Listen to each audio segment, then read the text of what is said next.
All right, hello and welcome to this build guide for my Primalist farming build. This is in particular a Poison Beastmaster that takes advantage of a good number of pets and their very high attack speed and ability to put multiple poison stacks on an enemy to clear things very quickly. And it is quite effective, which does explain why it's my Primalist farm build. So let's go ahead and get into this build because it's pretty easy to explain. It's pretty easy to see why it's a good farm build, but let's go through the pros and the cons of the build.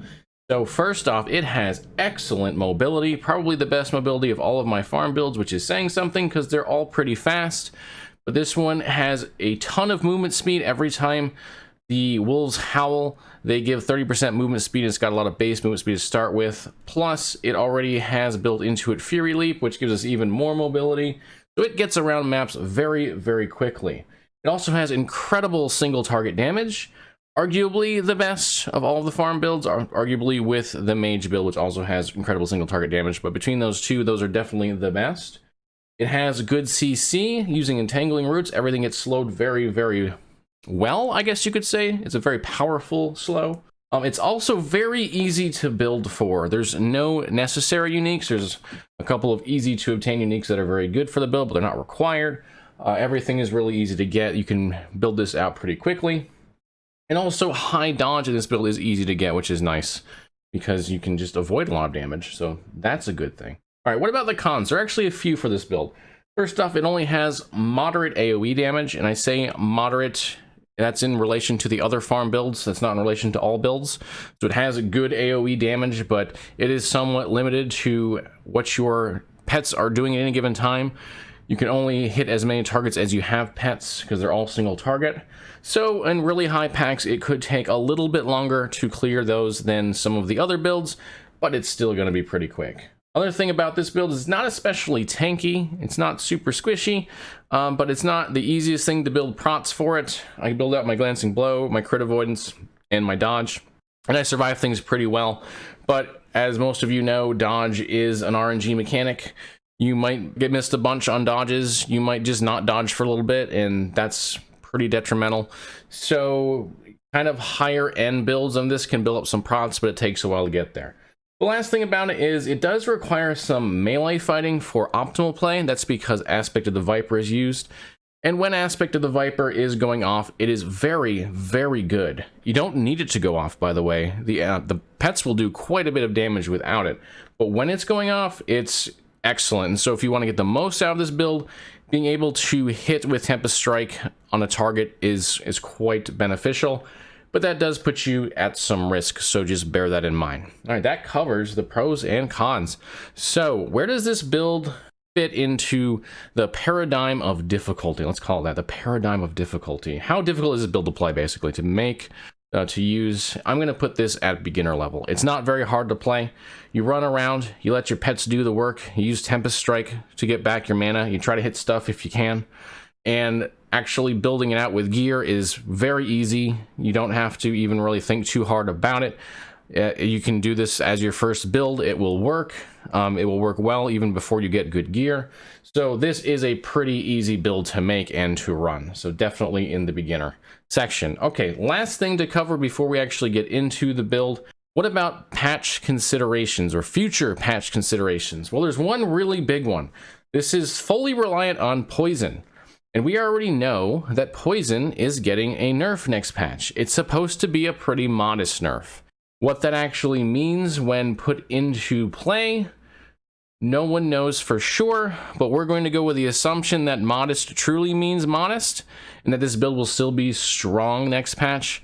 But bear that in mind whenever that patch drops, and it could be literally any time now. It might be before I even get this build guide out. It's going to be a little bit less effective. So think about that as you decide whether or not you want to play this build. All right, with that in mind, let's go ahead and get into the skills. Let's go from left to right on the skills and specializations, and starting with the wolf. So we're building this out for attack speed, for move speed, and for damage over time. So we'll start with On the Hunt, which gives us both attack speed and move speed for our wolves, a lot of it in fact. Then we'll go ahead and take Howl of Might. This gives us more damage and more dodge rating, both of them very good. The dodge on wolves is going to be solid, but that more damage is a multiplier, keep that in mind. So 40% more damage. We're going to pick up Safety in Numbers. This allows us to cast to our companion limit. Then we're going to go and we're going to take Call of the Wind, which gives us 3 seconds of haste on Howl. That seems like that might be a pain in the butt to always have to howl on cast, although you could auto cast this, but you don't really need to worry about it because we're going to give them Howl on kill chance. And they're going to do probably the majority of the kills, so this is going to be going off a lot, which means you and your minions will be going 30% faster most of the time, and that's pretty awesome for a farm build.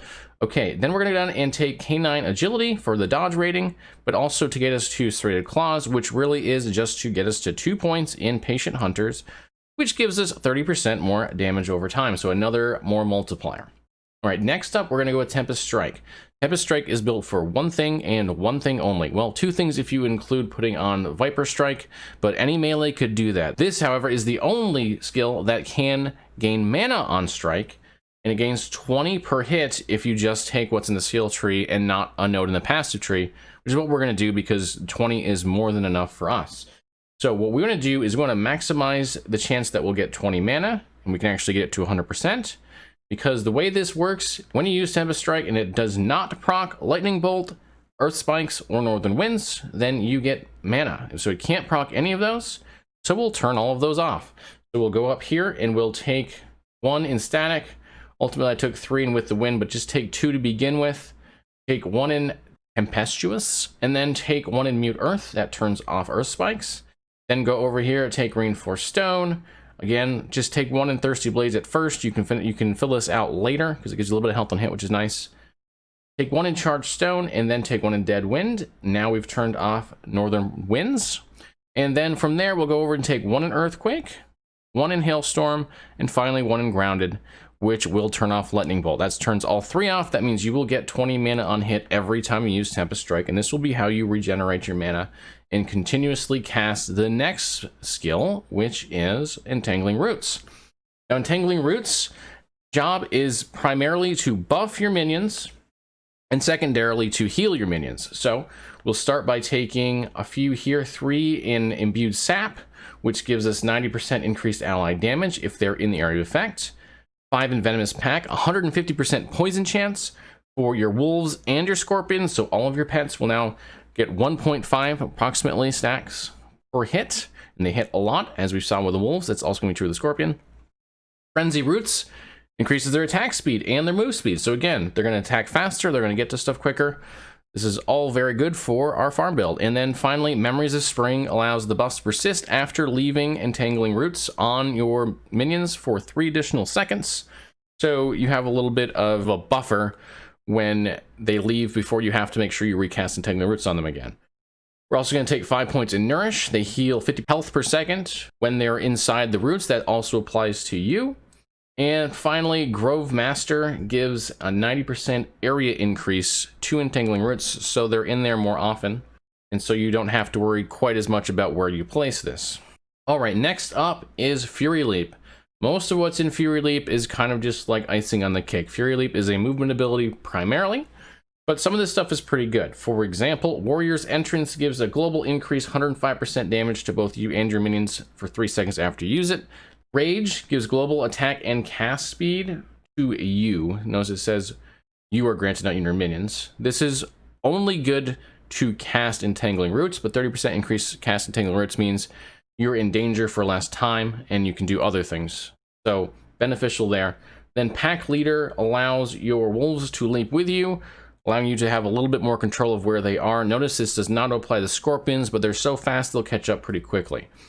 Then we're going to take 3 in Ambush Predator. This doesn't really do a whole lot for us. This ability is not going to do much damage.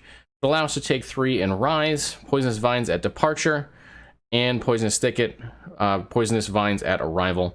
These are just a little extra way to apply a couple more poison stacks. They're not going to do a whole lot, but hey, we had some points. This is a good place to put them. All right, finally, we've got our Scorpion. Our Scorpion is built for 2 things. One is probably obvious, to poison things, and the other one is to summon baby scorpions, which will also poison things. So We'll start with Steel Carapace, which gives them a good bit of armor and poison protection. That'll get us to Maternal Instinct. Baby scorpions are summoned every 10 seconds, 3 to be specific. And then we will increase that summoning frequency by 100%. And we'll increase baby scorpion's attack speed and movement speed by 60%. Notice the theme here. And then we'll go up and take Noxious Carapace, 150% more poison damage and multiplicative for the scorpion, not for the babies, notice that. We'll take 1 in Concoction, health on hit and poison chance. And then we'll take 2 in Blood Poisoning for another multiplier, 40% more damage over time. And that will cover all of the skills. All right, let's move on to the passive skill tree. So we'll start with Primalist, of course, since it's our base class. Unfortunately, there's not a whole lot of great options in the Primalist base, but we'll do our best. We'll take 4 in Gift of the Wilderness. Increased health for both us and our minions is pretty good. We're going to take 1 in Primal Strength, which is going to get us to another node later. Then we're going to take 1 in health gained from Hunter's Restoration, which again is going to be for another node later. We're going to take 5 of 6 in Primal Medicine for increased minion damage. That does apply to poison.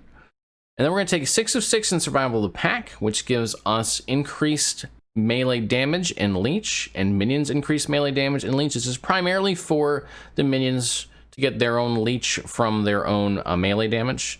So it gives them a source of regen that's pretty solid.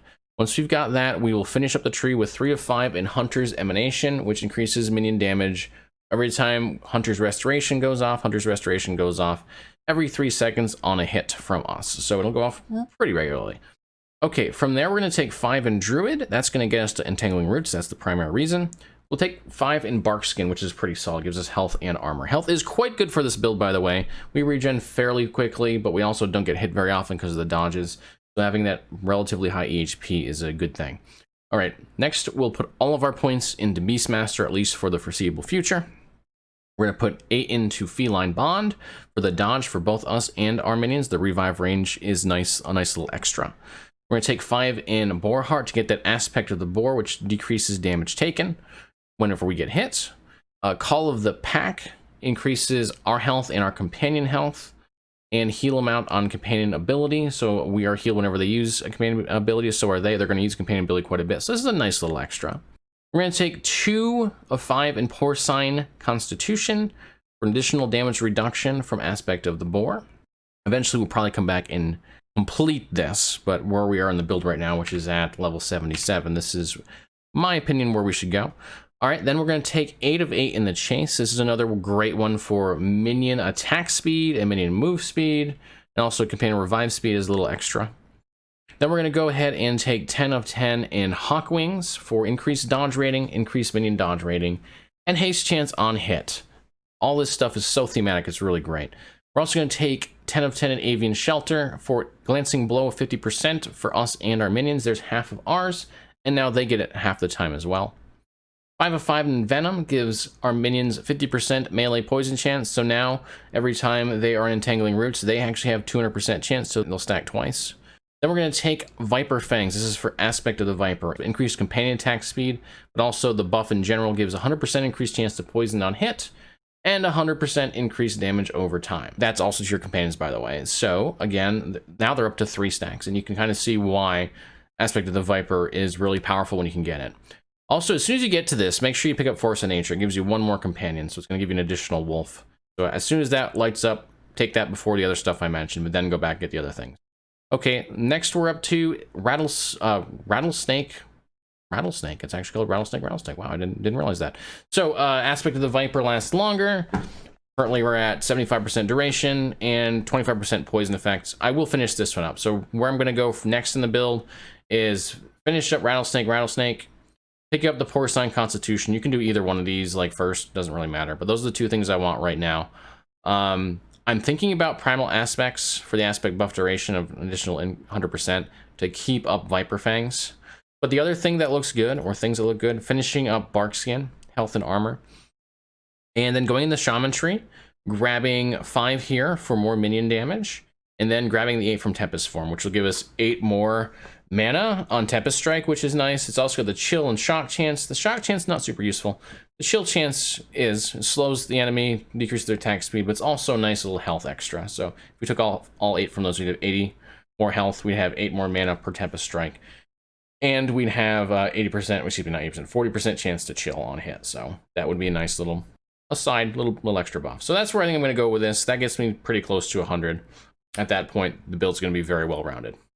Now let's get into the gearing section. Now, quick aside, with the last patch, gearing itemization got even more complex than it already was. And on my previous video, I changed up my format a little bit. I'm going to keep tweaking that, so there's going to be a little bit of a difference here. In this one, I'm going to use Tunk Labs to guide me through it. I apologize if these aren't all consistent. I'm looking for a format that really fits best. So with that, let's go ahead and get into the gearing and the way I'm going to try it this time. So it's going to be very similar to last time. We're going to cover the base, then we're going to cover more of the chase affixes, and then we'll do the Tunk Lab thing. Okay, so let's start with the damage. We're going to get a staff here, and the reason we're getting a staff is because it's the only weapon outside of a scepter that can roll damage over time for minions, which is an incredibly powerful effect. So you can see I've got 294% increased damage over time for minions. The other thing we want in the staff is 154% increased minion damage. Bear in mind, what kind of staff you use is largely irrelevant. Minus spell mana cost is nice. That's about the only thing that much matters here, because you're not using spell damage or physical damage for much of any of the damage that's going to be done here. Those are really the only 2 attributes you need on that. After you've got that done, minion dot other places is really great. Definitely want to get some in some areas. And the other thing for damage, so to speak, is move speed. It's not technically damage. It's really kind of damage and defense, gets you around, avoid stuff a lot more, but also if you can keep up with your pets, because they're going to be moving incredibly fast in this build, it just allows them to do more, attack more often. So get some move speed. A great place to get that I definitely recommend is a couple of arboreal circuits that are well rolled. Get those and the boots, and you're going to have a ton of move speed. I've got 64% right now, and that doesn't include when the wolves give me additional 30% on kill. All right. That's all you need for damage. Next up, defense. Glancing Blow and crit avoidance, of course. If it's not covered elsewhere, as you'll see as we go through this, there's other ways of getting it that are a little unusual. So set glancing is good if you need it, but you might not. You're going to have 50% from your passive skill tree if you'll remember already, so you only need to cover 50% more. And crit avoidance, as we'll cover here in a minute, can be picked up on idols. But if you don't have those, then get it on your gear to make sure you have 100% of each. Once that's covered, dodge for yourself and for your minions is really powerful.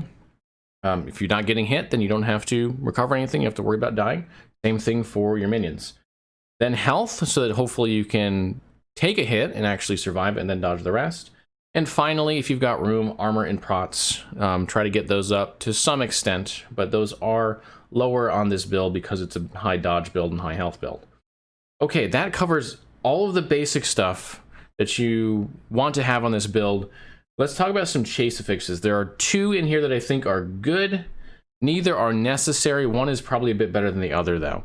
So first off would be Shared Glancing Blow.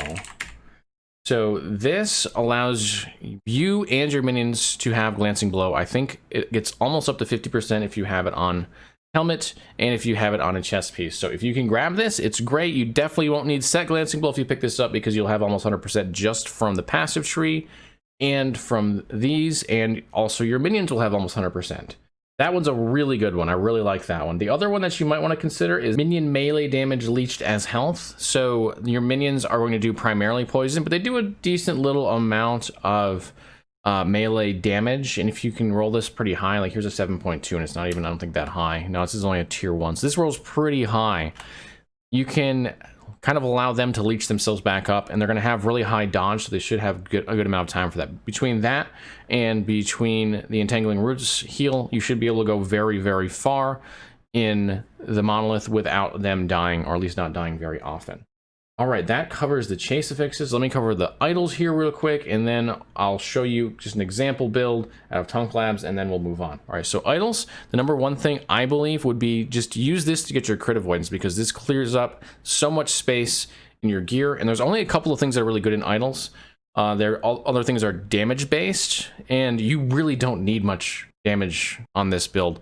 Like, they're going to do a whole lot of damage even if you don't build it up too far. So I'd rather take the crit avoidance stuff here get 100% of that right out of the way on the idols, then even worry about the other stuff. But if you've got some space, or if you don't have enough idols, another good option is minion melee attack speed. So this will really supercharge the damage because it'll just be applying poisons more often. And also glancing blow, if you need some, you can put it right in here. So like if you have the shared glancing blow, it's not going to get you quite to 100%. You can pick up, 6, 7, 8% right out of your idols, not worry about your gear at all. And then you can, once again, just use your gear for something else.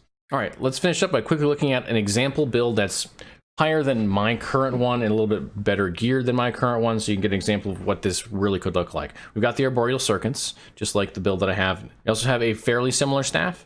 Minion damage over time is on it, and minion damage, those are the primary ones. I also threw cast speed on here. The quicker you cast Entangling Roots, the better. So it's a nice little extra. And poison protection, any protections that you want to put on there can be really good, but make sure the damage over time for minions and the minion damage, that's your primary on this this item. Okay, let's just go kind of top to bottom. So we've got the chest piece. This one's got the minion damage least on health and the shared glancing blow. It's also got minion damage over time, and I threw in vitality.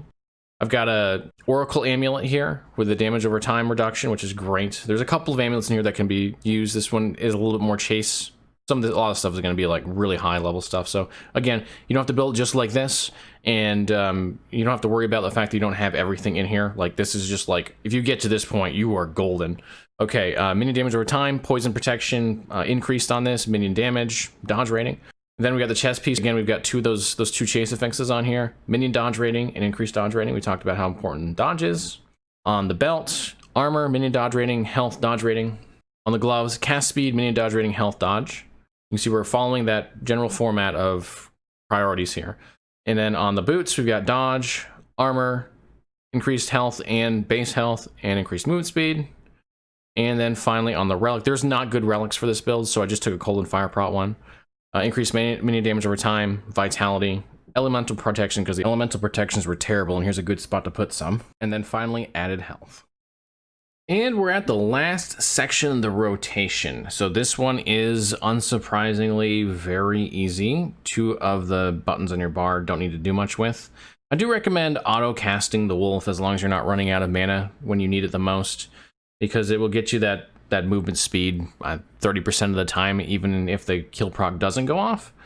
Wouldn't worry too much about the Scorpion. I do use it every once in a while when I think it's going to hit some stuff, but it's like, it acts like 1.5 stacks of poison. It's pretty minimal.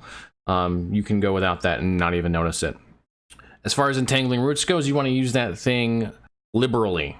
You want to use it early, you want to use it often, you want to try to get it on your pets as much as possible, because it's going to drastically increase their damage, also heal them. Try to stand in it yourself, and the CC on that is going to keep you alive really better than much of anything else, because most things just won't be able to reach you. So that is going to be your liberal use item. Use it until you're just about out of mana, and then start using Tempest Strike to get your mana back. If you can, hit enemies with Tempest Strike so that you can get Aspect of the Viper to proc, but don't do it so much so that you're risking your life and therefore the monolith. But as much as you can, definitely do it. You will optimize the build if you can do so. And then your Fury Leap will be used for 2 things. It will be used to move around a little bit faster, but also if you find your pets are straying a little bit, or you want them to get close to a particular target, you can Fury Leap at them. It will pull the wolves in. It will not pull the Scorpion. You'll have to press A to do that, but generally the wolves can take care of just about everything on their own, and so you don't really have to worry too much about it. And that is the rotation. Pretty simple. And that'll do it for this build guide. Thank you so much for watching. I really hope you enjoy this build. It is a lot of fun. You just go zoom all over the damn place and kill a lot of things very quickly, especially single targets. As always, liking and subscribing is great for us YouTubers. It really helps us out a lot. It helps us to get noticed when other people are searching for the relevant type of content. But also, I do stream about 5 days a week, about 4 to 6 hours a day. If you'd like to come hang out, ask some questions, just chill and see what kind of builds I'm working on, even make suggestions about what you think the build should do, you are more than welcome to do so. Would love to have you. And I have a Discord, which is another great place to ask some questions or just hang out and talk to other people who like to play Last Epoch. Thanks again for watching. Enjoy your time in Last Epoch, and I will see you real soon with an Acolyte farm build.